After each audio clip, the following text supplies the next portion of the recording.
ଦ୍ୱାପର ଯୁଗରେ ଗୋଟେ ଭାଇ ବୁଡେଇ ଦେଲା ଜଗତର ସଂସାରର ଘର। ଗୋଟେ ଭାଇ ଜଣକ ପରିବାରକୁ ବୁଡେଇ ଦେଲା, ନଷ୍ଟ କରିଦେଲା। ସେ କିଏ ଆପଣ ମାନଙ୍କର ଗାୟକ କେଶରୀ ନାଥ ଶର୍ମା। ଭାଇ କଣ କଲେ? କଣ କହିଲେ? କଲାରେ ଉଙ୍କିବ ବଞ୍ଚଣା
ଦ୍ୱାପର ଯୁଗରେ ଜଣେ ଜଣଙ୍କୁ ଧର୍ମରେ ଭାଇ କରନ୍ତି।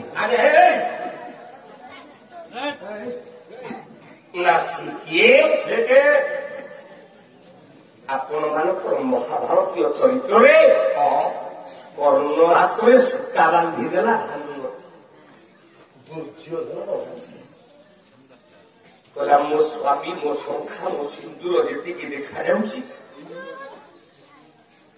ମାୟାଧର ଚକ୍ରୀ କୃଷ୍ଣ ହାତରେ ମୋ ବଂଶ ବୁଡ଼ିଯିବ, ମୋ ଶଙ୍ଖା ସିନ୍ଦୁର ହଜିଯିବ।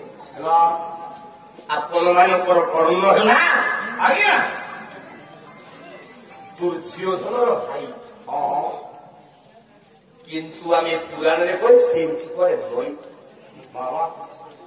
ଏ ପୁରାଣ ଭିତରେ କେତେ ପାଠ ଅଛି ଟିକେ ଦେଖନ୍ତୁ। ସଜନ ବର୍ଗେ ଗାନ୍ଧାରୀଙ୍କର ଧର୍ମରେ ଗାନ୍ଧାରୀଙ୍କର ଧର୍ମରେ ପୁଅ ହେଲା କର୍ଣ୍ଣ। ରହିଲା ଦ୍ୱାପର ଯୁଗ, ସତ ପଥରେ ଗଲେ ହାତ ଛାଡ଼ିଦେଲା କର୍ଣ୍ଣ। ମହାଭାରତରେ ଦିଟା ବନ୍ଧୁ, ଗୋଟେ କୃଷ୍ଣ, ଗୋଟେ କର୍ଣ୍ଣ। ପାଣ୍ଡବ ମାନେ ନ୍ୟାୟୀ ହେଲା ବେଳେ ନ୍ୟାୟ ପାଖରେ କୃଷ୍ଣ, ଦୁର୍ଯ୍ୟୋଧନ ଅନ୍ୟାୟୀ ହେଲେ ବି ତା ପାଖରେ ବନ୍ଧୁ ହଉଛି କର୍ଣ୍ଣ। କର୍ଣ୍ଣ ଜାଣିଛି ଦୁର୍ଯ୍ୟୋଧନ ଅନ୍ୟାୟୀ, କିନ୍ତୁ ଦୁଃଖ ବେଳରେ ମରିଗଲା ପଛେ କେବେ ଛାଡ଼ିଲା।